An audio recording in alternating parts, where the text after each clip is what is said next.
আসসালামু আলাইকুম দর্শক, ইন্ডিয়ান পেঁয়াজের বাজারে চাহিদা, দেশি পেঁয়াজের বাজারে কমেছে, পেঁয়াজের চাহিদা কমেছে, পেঁয়াজের দাম।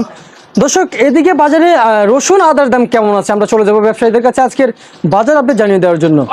আসসালামু আলাইকুম। ওয়ালাইকুম আসসালাম রাহমাতুল্লাহি ওয়া বারাকাতুহু।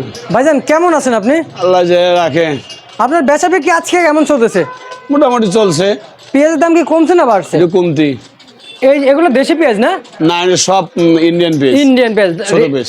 দাম কেমন আছে আজকে বাজারে? এটা বেচতেছি 65-70। 65-70। আর এগুলো কত করে বিক্রি হচ্ছে? একই 65-70 বেশি। 65-70। ভিতরে যে পেঁয়াজ বিক্রি হচ্ছে কেমন দামে বিক্রি হচ্ছে? ভালো ভালো পেস্টে 80টা পর্যন্ত বিক্রি আছে। আচ্ছা, ইন্ডিয়ান ভালো পেস্টে, আর নিচে বিক্রি আছে 65-70। 65-70। আর এই যে কুয়া কত করে বিক্রি হচ্ছে? কুয়া বেচতেছে 550 থেকে 60। 550 থেকে 60 টাকা বিক্রি হচ্ছে। আর এই যে নাটোরের এটা নাটোর 200 থেকে 205। 200 থেকে 205। এই যে রসুন রসুন 200 থেকে 205, তাই না? এটা 200 থেকে 205।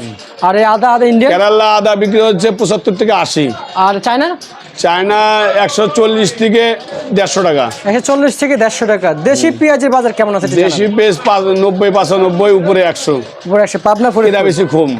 আচ্ছা আচ্ছা আচ্ছা আচ্ছা। এটা বেশি কম দেশি পেঁয়াজ। পাবনার পেঁয়াজের দাম আপনার 100 উপরে আছে, বেচা কিনি কম। এলসি দাম কম তো বেচা কিনি কম। আচ্ছা, বুঝতে পারছি। বাজার কি এভাবে থাকবে নাকি আরেকটু কমবে? আর পেঁয়াজের বাজার একটু কমার সম্ভাবনা আছে। আর একটু কমার সম্ভাবনা আছে না? আচ্ছা, ঠিক আছে। আপনাকে অসংখ্য অসংখ্য ধন্যবাদ দর্শক। এই ছিল আমার কাছে আজকে সর্বশেষ আপডেট।